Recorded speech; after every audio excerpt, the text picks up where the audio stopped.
You are Locked On Hawkeyes, your daily podcast on the Iowa Hawkeyes. Part of the Locked On Podcast Network, your team every day.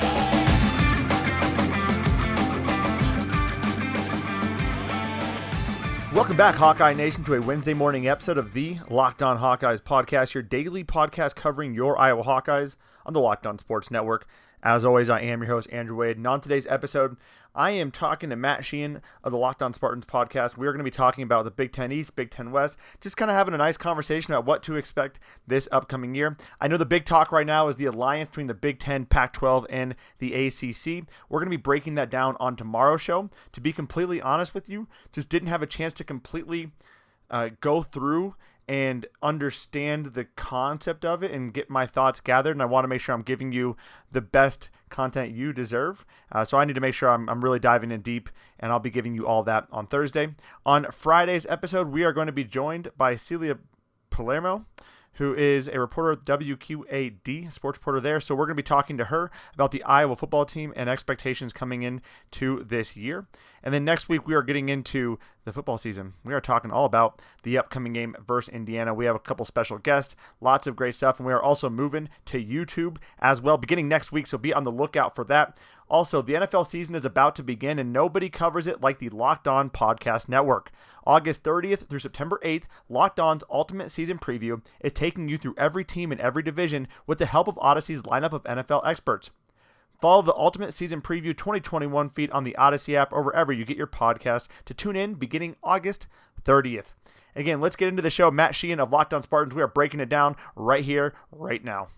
Folks, we got my guy Andrew Wade on the podcast of Locked On Hawkeyes fame, and we are just both vibing right now. His former quarterback, CJ Beathard, 2 touchdown passes for the Jaguars in preseason. My quarterback, Brian Lewerke, 1 touchdown pass for the Giants. We are on a collision course to watching both our guys play in the Super Bowl. If that even makes sense, I don't know if they're both in the NFC or not. Who knows? What is important, though, right now is that we are here to talk some Big Ten football. I will talk about the Big Ten East. He will carry the torch for the Big Ten West. But before that, I got to ask Andrew, just how are you doing, man? You doing okay? I'm doing well, man. I was not anticipating CJ Beathard and Brian Lewerke being included in that intro. I honestly forgot Brian Lewerke ever existed. So apologies there. But otherwise, I'm doing great, man. Well, yeah, I mean, he just signed recently, so and now he's going to take New York by storm. He's definitely going to take Daniel Jones' job. Probably going to have everyone forget who Brady even was when it's all said and done.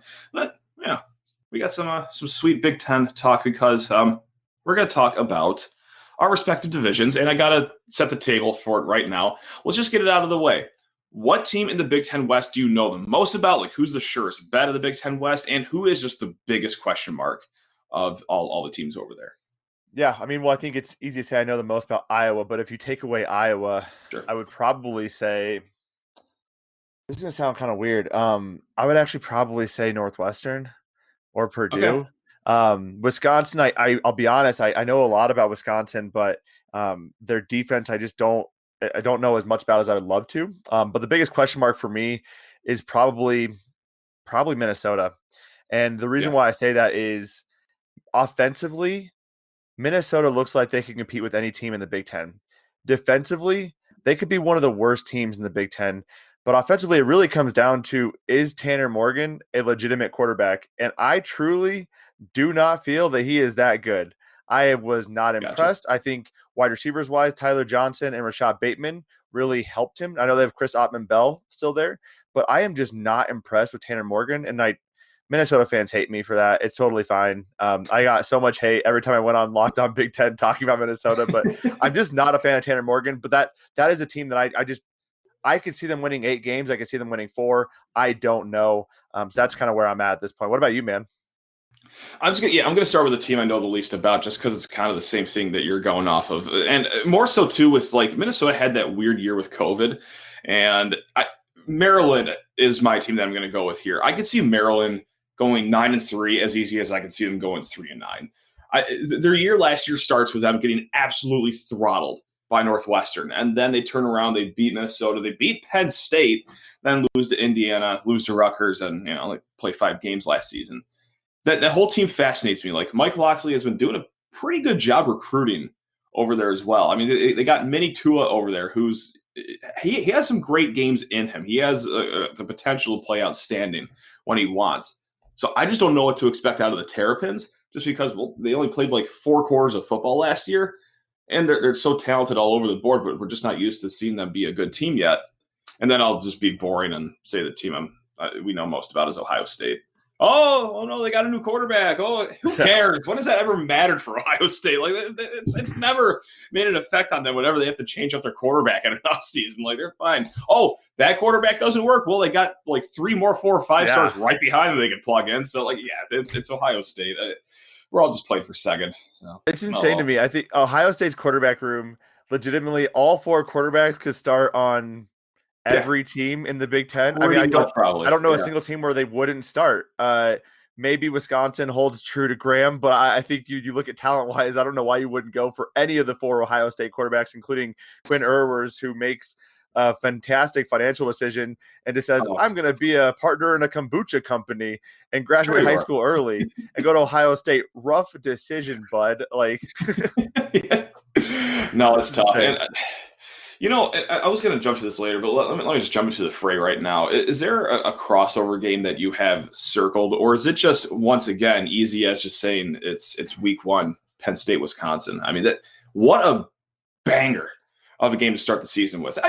No disrespect to Nebraska, Illinois. That's going to be a fine game. No one cares. That's not a crossover game technically, but I think of the crossover games, that's got to be a good one. I think Michigan's got Wisconsin again, like that sticks out. So it's really Wisconsin's got a tough crossover for you guys. Yeah, I would argue. So Wisconsin has a tough crossover. I would also say Iowa has some tough crossovers. They get Indiana the first week of the season. They also have Penn State later on in the season as well. So Wisconsin getting Penn State and getting Michigan, not ideal. On the flip side, Iowa getting Penn State and Indiana, I would say is probably worse.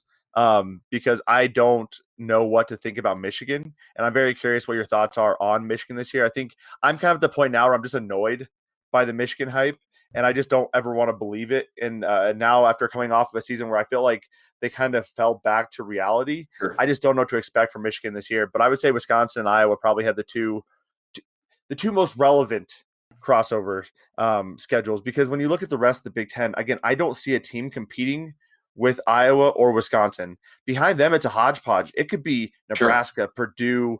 Some people think Northwestern. I am so low on Northwestern, it's not even funny. So to me, it's Nebraska, Purdue, Minnesota. Those 3 teams are really fighting for third, and I would be shocked if any of those 3 teams jumps up to 1 or 2. All right, I'll quickly want to pause the conversation and remind you that it is that time of year again, and all eyes are now turning to football as teams are back on the gridiron to start the football season. As always, betonline.ag is your number 1 spot for all the pro and college football action this season. Get all the updated odds, props, and contests, including online's biggest $500,000 NFL mega contest and the world's largest $200,000 NFL Survivor contest, open now at betonline.ag. So head over to that website or use your mobile device to sign up today and receive a 100% welcome bonus if you use the promo code LOCKEDON. If you want to use a different promo code, you can also use the promo code NFL100 to get $25 back on the Buccaneers versus Dallas Cowboys. Make a bet on that opening day game, and your wager will be refunded up to $25 if you use the promo code NFL100.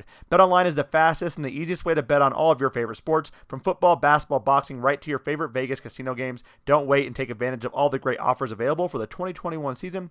BetOnline.ag, your online sportsbook experts. Yeah, I would as well, and I'm really high in Iowa, and I want to get to like a little betting segment later, because I think there's some good value in an Iowa Big Ten title, and I swear I'm not just buttering you up from being locked on. I never expected you to ever butter me up. Yeah, we've had plenty of conversations. I would not anticipate that at all. No, but I really do like at Iowa. Like I'll pull up their odds later, but I mean they're going to be at the top 2. It always gets a little wonky at the end of the year. I think you guys got. Oh no, I'm sorry. Wisconsin's more sort of in the middle of the year, but still, like that's always a tightly contested game. I feel like between you guys, and oddly enough, it's already out there, scheduled at noon. That screams like 13-12. Winner takes the driver's seat of the Big Ten West, and it's going to go to Indy to play against Ohio State, but. Anyway, That was just literally my prediction for it was like 10-6, 10-7. Oh yeah, Just the nastiest game. There's gonna be no passing touchdowns, a lot of 3-and-outs, a lot of punting. Like it is gonna be Big Ten smash mouth football, and it is gonna be hideous to watch unless you're a Big Ten fan. As God intended. I love that. You know, that's what I get out of bed for, baby. That's right.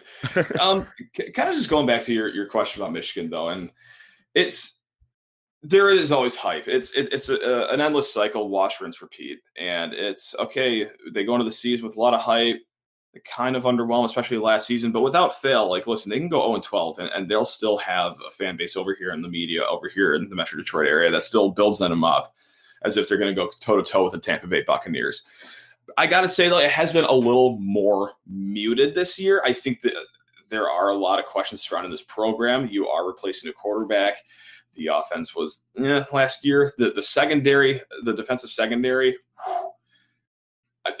I can't imagine anyone feeling hot about that. I mean, they had Michigan State's quarterback who was more of a wrestler than he was a football player. They had him throw for 323 yards last year. Like they carved up their secondary with a true freshman Rocky receiver. Lombardi, the Western Rocky Valley, great.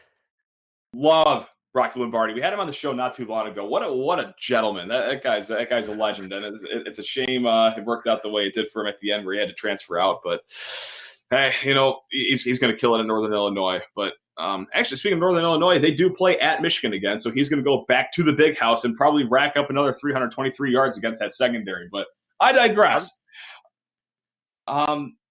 It's just I was going to say that really. So when I look at Michigan's schedule, it's not that bad, right? You get Western Michigan, Washington, Northern Illinois, Rutgers, Wisconsin, at Nebraska.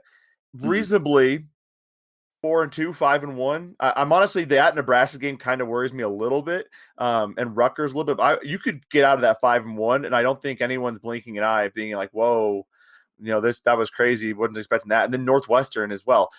Reasonably, Michigan could be 6-1 going into that Michigan State game, and you better believe the hype's going to be back as long as they don't get blown out by Wisconsin. No, and that's the funny thing too. It's like there are some Michigan fans too that have openly said, like, I cannot wait to start 5-1, get all hyped up, and then our real part of the schedule starts. Because that is a nice little start to their season for them. I mean, especially being from the Big Ten East, there's always a gauntlet that you have to run through, and Michigan State benefits from a pretty nice start to their season as well. I mean, we open up at Northwestern, like you said. I don't think they're going to be that great this year. They lost a ton of production. And then our offseason schedule is pretty manageable. Or not offseason, but non-conference, I should say. It's Youngstown State. It's Miami. Miami will be tough. And then Western Kentucky. But we also get Nebraska. We get Rutgers. And we get I forgot the other team, not important right now. But it makes up for a pretty good start to the year where you feel good about yourself. So I think Michigan kind of falls in that same trap. Yeah, it'll be interesting. Which fascinates me. Yeah, and I want to quickly touch on Northwestern because we've mentioned that Northwestern, in our opinions, is not going to be very good. And you mentioned the lack of returning production. On top of the fact they've lost a ton of players, including a lot of transfers.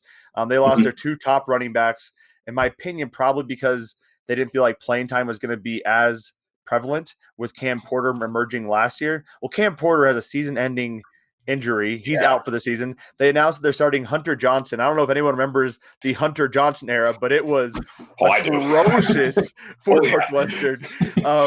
I just don't look at this team and think you win more than 3 games. I don't care how good of a coach Pat Fitzgerald is. You just don't win more than 3 games Northwestern this year. So to me, people I think might be looking at that. I think getting Northwestern early in the season is probably advantageous for any Big Ten team because there's still some hype for Northwestern, and you might have the hype of getting that big win, and you'll get moved up in rankings potentially. But anyone later in the season, you're looking at Northwestern saying, this is a waste of a game. Yeah, it really is. And I feel like Northwestern is such like an ebb and flow program where it's like they'll have a great year, just like last year, and then they'll dip down for a little bit. But I think something that's always consistent with them is that their Septembers aren't usually too great, I feel like. I feel like they always kind of get out of the blocks a little slow.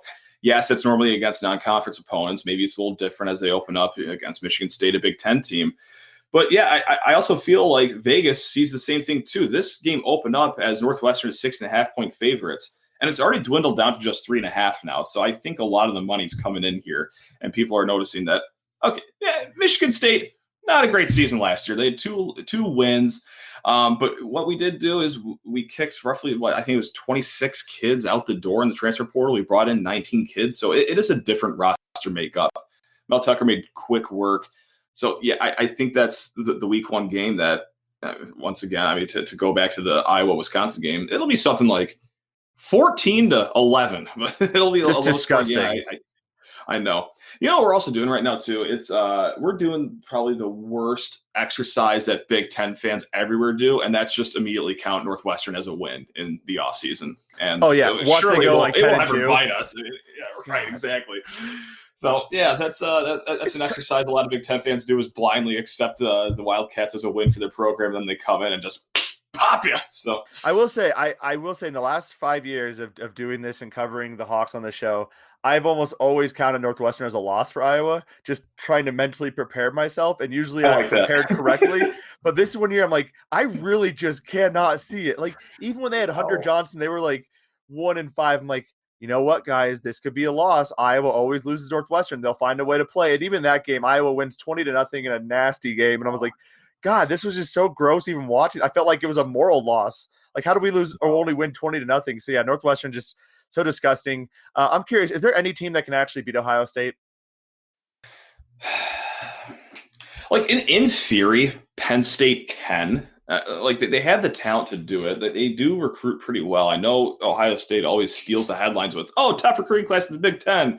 Top 3 in the nation. It's like Penn State's also holding their own as well. So from a talent, like roster to roster, tail to tape standpoint, it's Penn State that's probably got the best shot of beating them. I know Indiana got close last year, but it took some wonkiness to happen for it to get as close as it did. Like, I think that was a 3 or 4 touchdown game at one point, and then some weird turnovers go the other way. And, oh, my God, it's a 7-point game. But it was all fun and well. I was rooting for Indiana. Listen, hey, I don't want Hoosiers fans mad at me. I was rooting for you guys all season. So I guess that's a long way of me saying no. I don't. Although Indiana, like, I'm not going to chalk up Indiana too as like a major regression year. I actually do think they come back pretty damn good. And it all starts too at their trenches for me, because I know they returned some good talent on both ends of the ball, and on both ends of the ball, like their metrics for the offense was great. Their metrics for the defense, like for stuff in the run, everything pretty good. So yeah, I think the Hoosiers are bound for another good year. I think they'll finish top 3 in our division as well. It'll be interesting, though, because they were not very good at running the ball last year. And I think one of the things people kind of get lost in the sauce with is the fact that they had a lot of big plays. Michael Penix Jr. could throw it up to Ty Freifogel, and it would look good, but there wasn't a lot of consistent move. I mean, it wasn't like and not to go back to Iowa or even Wisconsin offense, but that's fine. Iowa and Wisconsin are not big play type of teams, right? They're just going to consistently move the ball down the field. And I did not see that sustained offensive production from Indiana a lot last year. Now, it wasn't bad. I'll take whatever you can get, right? You get points, but it felt like it was a lot more big time explosive plays, kind of running around, scrambling, chalk it up to Ty and you're good to go, versus that consistent 4 or 5 yards each and every play, especially when that running game was just not rolling with that offensive line. So to me, that's one of the weaknesses I see with Indiana. And I think they have getting Iowa at Kinnick the very first game of the season is just such a crappy way to start the season for them. Michael Penix Jr. coming back from an injury. I mean, like that, we saw it happen Penn State, Indiana last year. Penn State loses in what arguably is kind of they shouldn't have lost. That was a bad call on that Penix Jr. reach out, but it was fun. It was fun. I mean, I was losing my crap. I was like, I can't believe they called that. But that could be such a tough way to start the season. You have such a hyped up game and you lose in Kinnick, which no one wants to play in Kinnick, and no one wants to play in Kinnick after a year and a half of not being at Kinnick. I mean, these fans are ready to freaking roll, man. I mean, there's like 10,000 people at Kids Day. Like, it's just insane. Yeah. All right, y'all, one more pause before we round out the show with segment 3 of the Locked On Hawkeyes podcast, our crossover episode with Matt Sheehan of Locked On Spartans, breaking down everything in the Big Ten. I do want to tell you about Built Bar, the best tasting protein bar on the market today. Built Bar is the protein bar that tastes just like a candy bar. It comes in 9 delicious OG flavors, plus the occasional limited time flavor. They got something for everyone. Sweet, salty, you name it, they've got it. And they're all covered in 100% 100% chocolate. But the best part about these bars is not just the flavor. It is also the nutritional benefits of them as well. Between 17 and 18 grams of protein, 130 to 180 calories, 4 to 5 grams of sugar, and only 4 to 5 grams of net carbs. 9 amazing flavors, all tasty, all healthy, and you can get your hands on Built Bars today. Go to BuiltBar.com and use the promo code LOCKED15. That's LOCKED15, and you'll get 15% off your first order. Use the promo code LOCKED15 for 15% off at BuiltBar.com. No, the idea of playing at Kinnick keeps me up for probably 3.5 straight weeks whenever MSU has to go there in their season. I just stare at the ceiling for those 24 days leading up to the game. You're like, on paper, they should win. And then you're like, but it's Kinnick. And something happened to Kinnick that just scares people. It's there, especially if it's a night game. There's some weird voodoo magic that goes in. Like my team could be like, let's say I'm a Buckeye fan and Ohio State's going to Kinnick and I'm favored by 55.5 points. And oh my goodness gracious, Iowa's Too Deep has just been suspended for that game. Oh my goodness gracious, I still wouldn't feel 100% confident in that game. Like I would still. This gives you the heebie-jeebies, man. You don't want to play Kinnick at night, man. I'm going to go off. I'm going to take a hard turn left here, going off on a tangent. I just had this epiphany too as I'm going through all these teams. Are we going into a season where there's no coach like on the hot seat? Like I don't. No matter how bad a team could be, I guess the closest could be maybe Purdue, Jeff Brom. But even if this year goes bad again, I still have a hard time believing that they'll cut ties that quick. I feel they'll give them like another year or two, even if it doesn't go good for the Boilermakers. Or is there another coach that I'm completely missing that should be watching their back? As you were talking, and the first person I thought of was Jeff Brom as well. Purdue has been a very inconsistent team who can beat good teams, lose to bad teams, consistently be in that 6 to 7 win range. That isn't that bad for Purdue, though. So it's really like, what do they want to do? I mean, they signed him to an extension. Clearly, they're happy. He's bringing in good recruiting classes. I think he just needs to put it all together. And again, I think they have a good offense with David Bell there and whoever plays quarterback, whether Aiden O'Connell or Jack Plummer. I mean, they're going to have a solid offense under Jeff Brom. It's whether or not they can figure it out defensively. I would argue Scott Frost is on the hot seat at this point. And I typically do hate on Nebraska pretty consistently. I'm trying to pull back some of that bias of that, but with all the different allegations coming out, with all of the the Big Ten looking into different sanctions on Nebraska, the fact that Nebraska, it's been a consistent nightmare of excuses from Scott Frost. I don't have my guys. I don't play hard. Yo, that's you. That's you as a coach. Like I'm sorry, but what about do you not have the self-awareness to realize that your team is a reflection of you, and if they can't play mistake-free, that's probably you. And now you're in the fourth year of your program. These are all your guys. There is no excuse, and yet all of your guys keep transferring out. Now, I think he is starting to learn a little bit about how to recruit guys for the Nebraska program. I mean, when he came in, he was recruiting them like they were from UCF, right? But these guys. He wasn't recruiting as high of character guys. He wasn't recruiting guys who were willing to wait and develop, and they also aren't developing them. So I think Nebraska, if they don't win more than 6 games, I don't know how you keep Scott Frost around. I think the Nebraska fan base, although weirdly optimistic all the time, I post this on Twitter. I wish I was as optimistic about life all the time as Nebraska fans are going into the preseason. If that was the case, I'd be walking around like crapping rainbows out and singing like lullabies and stuff. But yeah, no, man, I think Scott Frost is probably on the hot seat. Imagine just being like happy as a college sports fan. Like all I know is just pain, sadness, and just waiting for the inevitable bad thing to happen in life. And I chalk that up to the John L. Smith days of Michigan State. But yeah, I don't know. I get this weird feeling that like even if it goes south for Nebraska, like they go 5-7 for. I'll throw a number out there. Like for some reason, I think they give them another year just because I think that they kind of are at the point where it's like, well, this was our guy. This was our home run hire. We're going to see this out pretty far here. And what happened to them last year too? I felt like for every like kind of bad head scratching loss they had a pretty decent win. Like you lose Northwestern, then you beat Penn State. Lose to Illinois, lose to Iowa, but then you beat Purdue. You lose to Minnesota, but you end the season with beating Rutgers. I don't know what to think of them. I think like Adrian Martinez, though, is going to be a pretty solid quarterback, and I think that's just what you need to get by to a 6-6, 7-5 season if you're Nebraska, just be solid. So they're probably looking at the Tax Slayer Bowl like it's Pasadena. Like if you guys can get to that, Like, okay, we're in business. We got some momentum going forward here. So Can you imagine being happy about the Tax Slayer Bowl after year 4? But I will. So 2 things with Indiana or Nebraska. They had a really good game against Iowa. I mean, they probably should have beaten Iowa. Offensive line play just wasn't working, and Chauncey Golston got a sack. But and that really was the deal breaker there.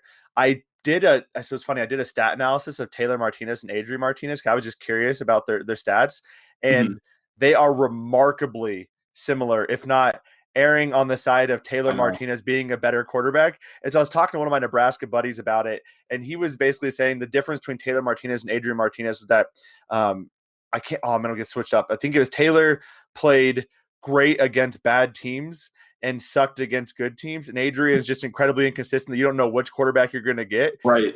So, I mean, I don't know. I think by the end of this era, they're going to look at Adrian Martinez and think, stop getting these Martinezes who can run the ball and have an arm that pretends to be a quarterback, right? Like they should not be there. They need to stop doing that. This is no longer the 90s Nebraska, right? Like, get a quarterback who can actually throw the ball. I know. And actually, really quick, I know that we haven't touched on this team too much, and this is my fault because I'll whisper this. I'm just a little scared of them, and I don't like what's going on over there. But Rutgers, dude, yeah, you're not an automatic win anymore, man. Like, what the hell? This sucks. Like, I miss the Rutgers that you could just wake up and beat 63 to 6. Yeah, those are the glory days. It was like a non-conference game. Dude, I know. Well, speaking of the non-conference, like, that's where I was going to start. Their non-conference season opens up against Temple, against Syracuse, against Delaware. Like that. Listen, they're going to get to a bowl game this year. I feel pretty confident in saying that. Their crossover games are Illinois, Northwestern, and I'm missing the Wisconsin. Okay, that's a little tough one, but still. Yeah, you can't go 3 for 3. They could go to bowl game. Maryland, though? I think they will. Yeah. Yeah. Oh, my gosh. Are we predicting Rutgers goes to a bowl game? Because that would be wild. Graciano, I hated that hire mostly because I was like, gosh darn it, this is the only guy to succeed in New Jersey. I know. And he did such a good job with them, and now he has the Big Ten. I mean, oh God, please just leave. Don't come back. You were good. Don't come back, because I don't want to deal with Rutgers again. No, I love the idea of just having a doormat in the Big Ten, and it was Rutgers. But no, here we are. Oh, Shiano's back. Oh, great, he's getting transfers. Oh, he's out recruiting some people from Penn State and other, top-notch schools. Oh, all right, we're having fun now. So, no, it's Rutgers bothers me, and I know I did it like about 10 minutes ago, but I was like, oh yeah, Michigan State plays Rutgers. That shouldn't be a problem. Listen, a little peek behind the curtain. That's just me mentally psyching myself up right now, because in the deep, far corner of my head, I'm scared. I'm scared. I'll say it. So we just had to touch on Rutgers really quick. Right there. I think it's worth noting Illinois to me is the year later version of Rutgers. They have a lot of in-state talent. New Jersey has a lot of in-state talent. Illinois has struggled to get any of that talent previously. Brett Bielema, as much of I'm trying to think of the right word, is not a very good person all the time. He is a phenomenal football coach, and he was part of the reason Wisconsin has become the powerhouse they have been in the Big Ten West. And now he's getting a lot of Illinois commits. He has taken 3 commits from Iowa, or 3 recruits, I should say, that Iowa was very hot on. He's gotten them to commit to Illinois. That hasn't happened in the last 6 years. Illinois is a team that I'm really worried about as well in 2 to 3 years. Like, can we just get a crappy team in this conference? Can someone just suck? Because I'm really getting sick of every game being difficult. Like, even Illinois, I'm like, I'm looking at this Illinois-Nebraska game in week 1 and thinking, you know what? Maybe there's a chance. I like Brandon Peters. I like what Illinois does in the run game. I like Brett Bielema as a coach. I hate Nebraska. All these things bode well for me going and betting on Illinois winning this game. I know. I was just going to actually go down betting lane right now to end this. Let's start with Nebraska, Illinois. Illinois plus 7.7-point underdogs at home. Over unders 55. Are you going to take anything, or is that a game you just sit back and watch and enjoy? Oh no, I'm definitely betting on it because I'm a degenerate. I am 100% taking. Yeah, I'm definitely taking Illinois, and I'm probably taking the under. I don't see a lot of offensive explosion happening in this game. Yeah, no, I'm right with you too on the under. I don't have a side, but once again, like, what I'm going to sit here week 0 and not bet the first game that I see. Like, no, of course I am. So I'm going to go with Nebraska minus 7. Just because why not? Hey, Nebraska fans, I'll gas you up. Yeah, I'll join your little party here of optimism. I like that. So The other thing I wanted to do is, let's say that you had a metaphorical $100 to bet on the Big Ten championship winner. And I'll go down the odds really quickly here on betonline.ag, of course. Ohio State is minus 220. So bet $100, you're going to win somewhere in the ballpark of $50-ish. Beyond that, Wisconsin 5-1, Penn State 9-1, Iowa 9-1, Michigan 18-1, Indiana 20-1, Nebraska 28-1, Minnesota 33-1, Northwestern and Rutgers are both 50-1, Maryland and Michigan State are both 100-1, Purdue's also 100-1, and Illinois, Burt Bielema, 200-1. And yes, I know his name's Brad. I'm just doing an internet joke there. How would you spend a metaphorical $100 on a futures to win the Big Ten? Well, how I would actually spend it would I drop $100 right on Iowa because My man. I like the odds. I think Iowa has a very good team this year. If there's any team that can be under talented and win a game against Ohio State, I think it's Iowa. I think their defense is very strong. They have one of the best secondaries returning in the entire nation, and they have several guys they have a guy who's not even on their two deeps who was looked at for the NFL who transferred in. So, their secondary is phenomenal. I think they can actually keep up with Ohio State. They don't allow the deep play. So I think Iowa would be the team I'd go with. If I were to split that up, I would probably put 40 on Iowa, 40 on Wisconsin, and maybe 20 on Penn State, just as maybe you get lucky and somehow you win this division would be incredibly shocking in its own right. What about you? Yeah, I'm not going to touch a single team from the Big Ten East, because it's going to be Ohio State, but that value doesn't get me out of bed, minus 220, okay, whatever. So what I'm going to do, I'm going to put my eggs in the Big Ten West basket and just pray to God that they catch Ohio State on an off night in a Big Ten championship game, which when doesn't that happen? Hey, they're due to lose one of these games eventually, right? So I'm going to split it. You would really hope so. So I'm going to split it in half. I'll do 50 on Wisconsin and 50 on Iowa. That's how strongly I feel that it is going to be just like a two top dog fight in the Big Ten West. Now, with that said, I cannot wait for Northwestern to rise like the sleeping giant they are once again, go to an 8-4 season, and that will somehow be good enough to get themselves to Indy. But until then, yeah, I'm feeling pretty good about either Iowa or Wisconsin. Iowa, $50 on 5-1 gets me $250 if I'm doing my Spartan math. You said 9-1, didn't you?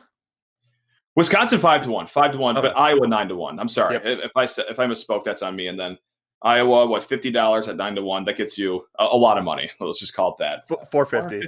$450. Look at Hawkeye mathematician over here. Look at you, baby. Nice. I'm in grad school, man. I got math on repeat. Let's go. Big brain over here. Look at you, baby. That's awesome. Oh, man. Well, hey, Andrew, this has been a blast, man. I really appreciate you just shooting the you-know-what about Big Ten football, and I cannot wait to watch some grimy this weekend and the next. Oh, it's going to be so gross. I can't wait for it. God, I love Big Ten, baby. Love it. Dude, if you want some nasty Big Ten football, I'll be in Chicago for Iowa versus Northwestern. If you want to skate on down and watch some nasty Big Ten West football in Evanston, the worst field and arguably all of the NCAA, come on down, man. Oh yeah. No, I'll be down there for a 19-8 game. It's going to be an awesome time. Of course, a Wildcat victory, because that's just what they do. They're here to upset everyone in the worst way possible. So driving me to drink. Upset people today. Yeah. Oh yeah. Hey, amen, brother. So to be fair, we never say anything bad about Michigan State or Iowa. And mostly that's the only people that are going to be listening to this. So we might be good. Well, yeah, we're both going 12-0. We don't cross each other in the crossover game. So yeah, why would we? We're still trying to uplift our spirits from the basketball season too. That ended just incredible for both of us. So yeah, no, this is God, you had to bring it up. I'm still sad about that. Yeah, dude. I remember sitting that game. My wife's like, "Are you okay?" I'm like, "No, I don't think I'm okay." But I went past the anger bridge and went into just depression forest. I was literally just sitting there. She's like, "You're really quiet," and I was like, "I don't know how to handle what's going on. I've been waiting for this season for the entire year. I've sat there hopeful. I was on the verge of crying. I was like, I don't know how to react right now. I'm not even mad. I just was depressed. And I think that scared her more than me being angry.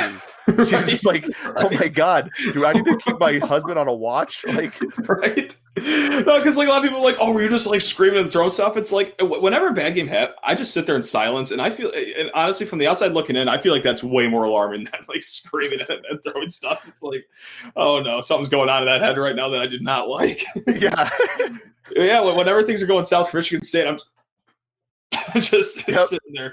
That's yeah. Oh man, I cannot wait to do that at least 6 times this season as they're grinding out a 52 to 49 win against the air raid West Kentucky team this year. That's going to be a hoot and a half for Michigan State. So can't wait for Big Ten football, man.